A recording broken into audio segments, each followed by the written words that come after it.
Siguiendo con la agenda del diálogo de derechos humanos y anticorrupción, vamos a seguir con la conferencia magistral del representante de las Naciones Unidas de Derechos Humanos, Jan Yarab. Concluyendo Jan Yarab, empezamos con el diálogo. Por favor, acompáñame a dar la bienvenida a Jan Yarab. Gracias.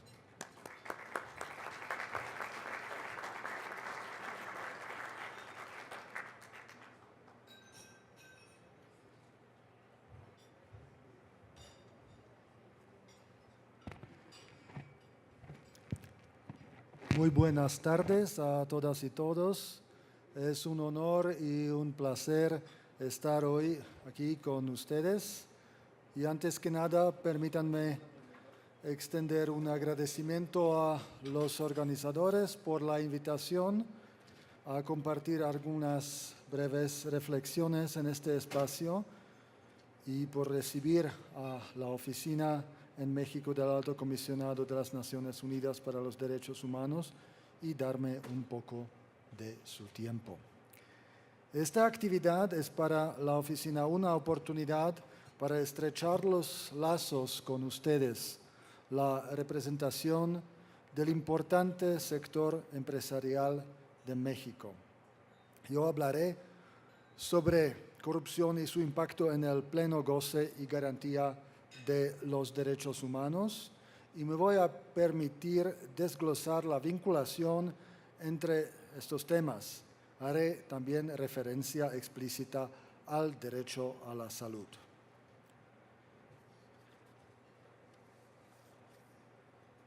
Desde una perspectiva legal, la Convención de las Naciones Unidas contra la Corrupción enumera 5 actos de corrupción. El soborno de funcionarios públicos a cambio de una ventaja indebida, malversación o apropiación indebida u otra desviación de fondos del presupuesto, comercio o tráfico de influencias, abuso de funciones y enriquecimiento ilícito. El prefacio de la dicha convención describe la corrupción como una plaga insidiosa que tiene un amplio espectro de consecuencias corrosivas para la sociedad. Socava la democracia y el Estado de Derecho, da pie a violaciones de los derechos humanos, distorsiona los mercados y permite el florecimiento de la delincuencia organizada y otras amenazas a la seguridad humana. Puede tener efectos devastadores en la disponibilidad, calidad y accesibilidad sobre la base de la igualdad de los bienes y servicios relacionados con los derechos humanos. La corrupción socava el funcionamiento y la legitimidad de las instituciones y los procesos y, en última instancia, al Estado mismo.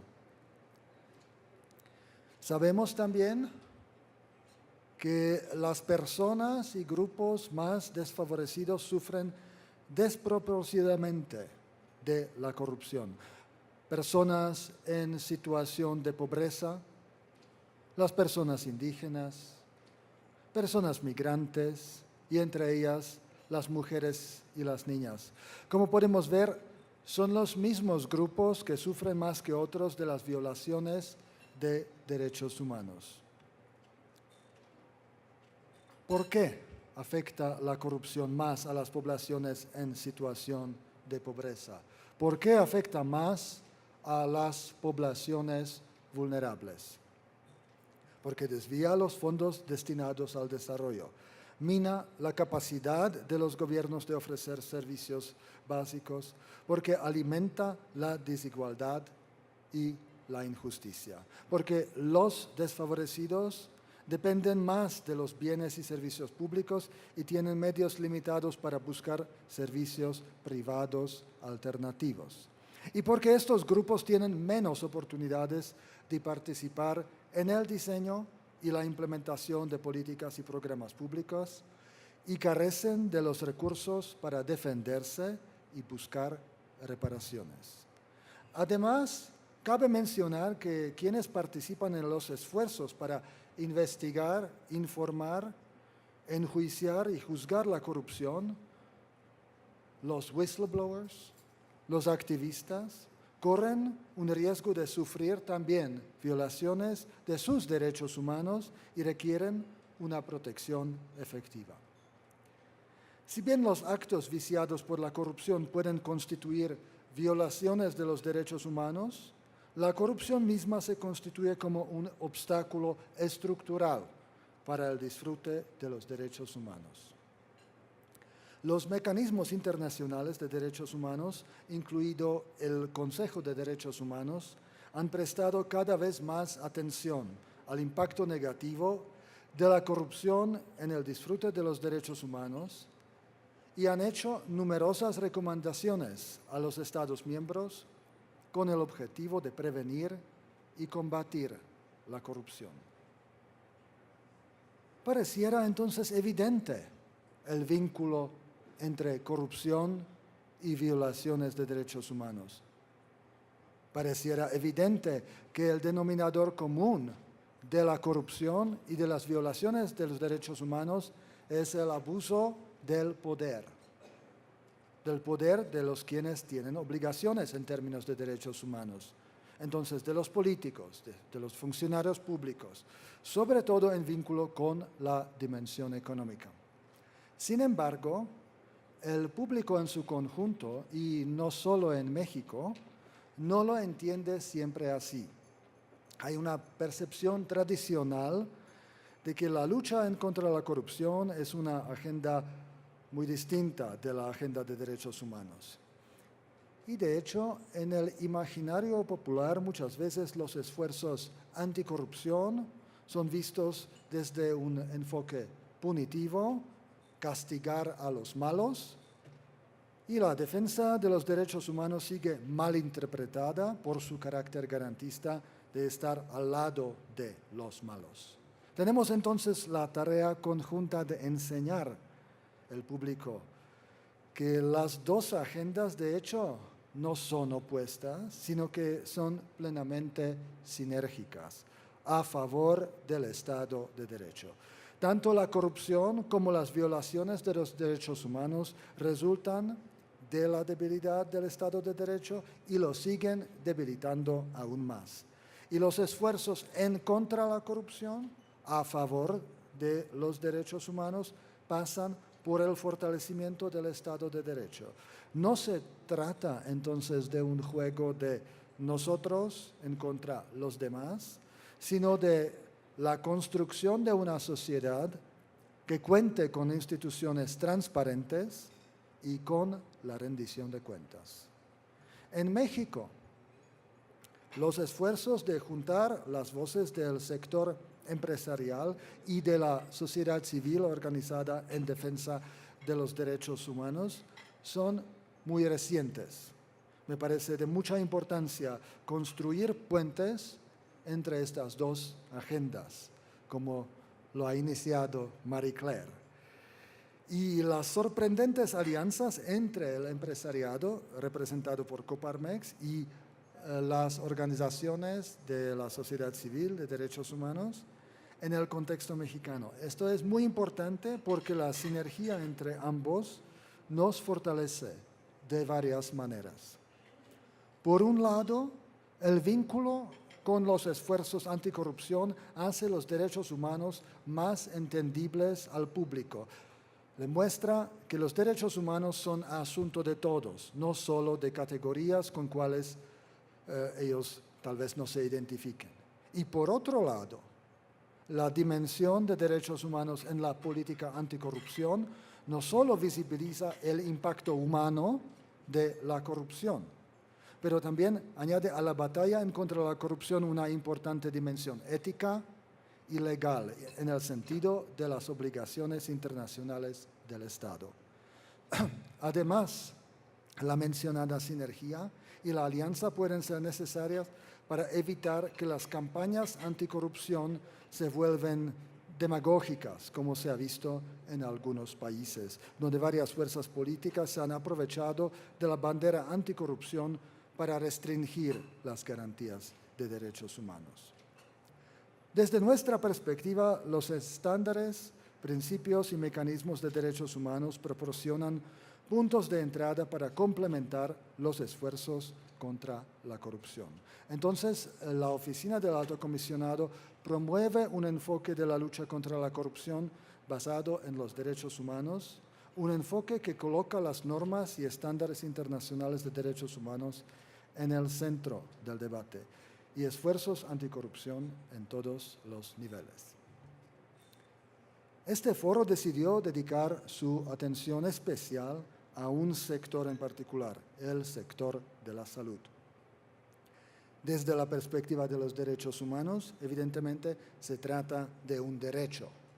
El derecho a la salud establecido en el artículo 12 del Pacto Internacional de Derechos Económicos, Sociales y Culturales. La corrupción es un desafío importante para la entrega de atención médica de calidad, que es central tanto para el derecho a la salud como para el compromiso bajo Objetivo de Desarrollo Sostenible 3 a la cobertura universal de salud. No hay duda, es internacionalmente reconocido que el sector de la salud a nivel mundial es extremadamente vulnerable a la corrupción en todos los niveles mencionados ya por Marie Claire, de alto y bajo impacto, política, institucional, además de que ocurre tanto en el sector público como en el privado. Se estima que cada año alrededor de 200.000 millones de dólares se pierden por el fraude y la corrupción en el cuidado de la salud a nivel mundial. La corrupción en el sector de la salud tiene graves consecuencias para el disfrute del derecho a la salud sobre la base de igualdad y no discriminación. El mencionado relator especial de las Naciones Unidas sobre el derecho a la salud, Dainius Puras, quien visitará México en misión no oficial en septiembre, en el mes siguiente. Entonces, un experto independiente nombrado por el Consejo de Derechos Humanos refiere en su informe de julio 2016 que la corrupción en el sector de la salud afecta negativamente los recursos financieros disponibles para la atención de la salud, los recursos que se agotan a través de la malversación y fraude de compras ya no están disponibles para pagar salarios, financiar la prestación de servicios de salud o el mantenimiento de los centros. Y si bien estas tendencias son visibles en países de todos los niveles de desarrollo, es evidente que los países de bajos ingresos se ven más profundamente afectados por la corrupción en el sector de la salud y la falta de transparencia. Yo diría que no es necesariamente solo en los países de bajos ingresos. De hecho, México no se puede considerar como un país de bajo ingreso, sino también en los países caracterizados por la desigualdad socioeconómica profunda, que garantice que las clases altas y medias utilicen de manera predominante los sistemas de salud privados, dejando los servicios públicos a las clases populares menos empoderadas.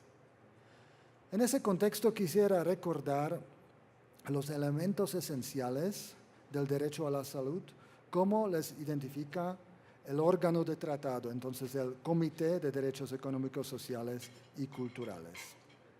En su observación general número 24, el Comité refiere que el derecho de la salud en todas sus formas, a todos los niveles, abarca los siguientes elementos esenciales e interrelacionados.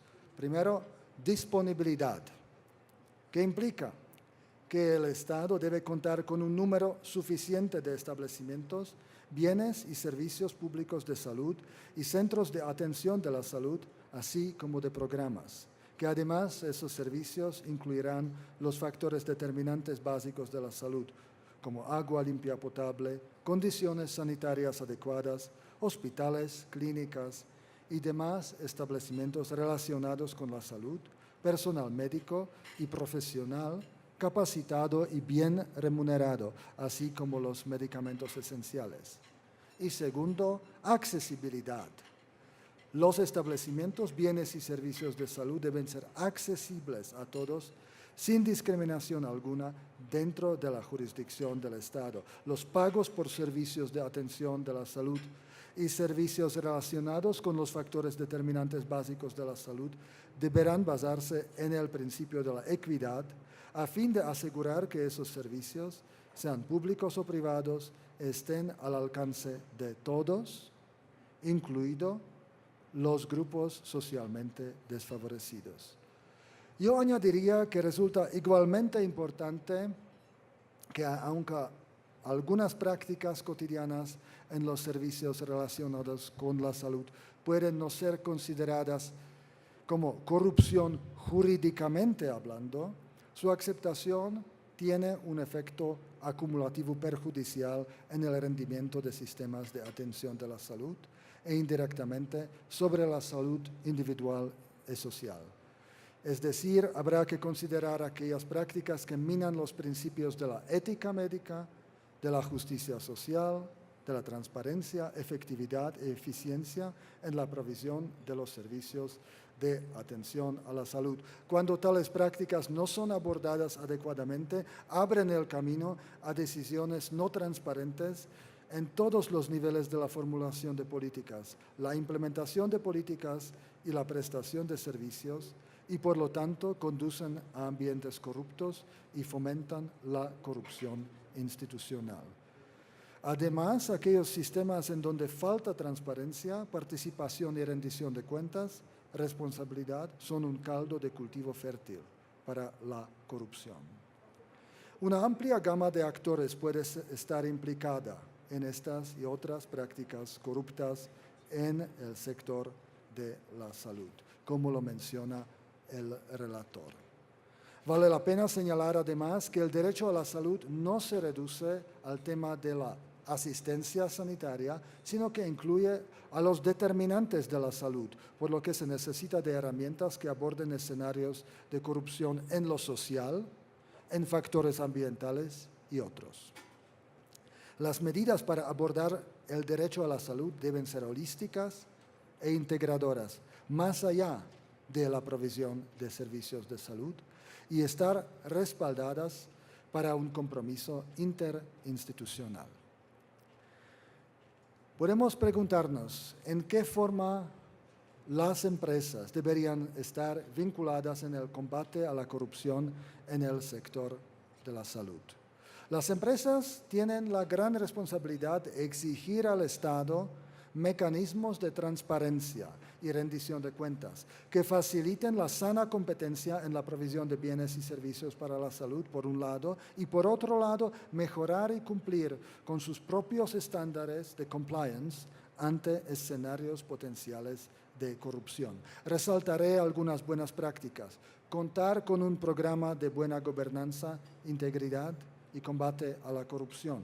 El sector privado puede y debe asumir una postura que rechace totalmente la práctica de actos ilegales y de corrupción. Un programa de buena gobernanza puede favorecer la consolidación de valores y principios éticos, de integridad, anticorrupción frente a sus empleados, así como ante el funcionariado, accionistas, proveedores de toda la cadena de valor. Evidentemente, deben asimismo prever medidas correctivas en caso de comportamientos que violen lo establecido. Elaboración de códigos de conducta, creación de comités de ética, fortalecimiento de sistemas de control interno y auditoría, transparencia de informaciones contables y financieras, transparencia de reglas y procedimientos en la relación con el sector público, transparencia y responsabilidad en la financiación política. Y finalmente, ¿cuál podría ser el rol de la Oficina del Alto Comisionado en el combate a la corrupción en el sector de la salud? La Oficina en México puede acercar la perspectiva de derechos humanos, los estándares internacionales, las recomendaciones de mecanismos de tratado y relatorías especiales relevantes, las buenas prácticas que sirvan de base a las y los tomadores de decisiones para incorporarlos en las políticas de salud.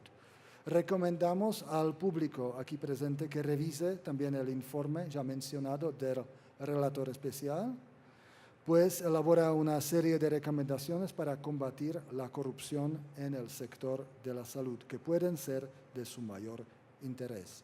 Y reitero, es necesario fortalecer la implementación de la mencionada Convención de las Naciones Unidas contra la corrupción.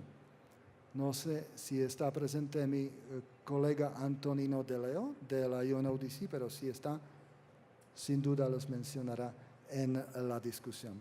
Y permítanme, por favor, terminar con la afirmación que la aplicación de un enfoque basado en derechos humanos a la salud y las políticas relacionadas, evitando enfoques selectivos de los derechos humanos y la producción y el uso de evidencia en la realización del derecho a la salud son las medidas más efectivas para combatir la corrupción. Nuestra oficina reitera su compromiso con todos los actores de hacer de la retórica de los estándares internacionales una realidad viva para todas las personas que habitan y transitan por este país. Muchas gracias por su atención.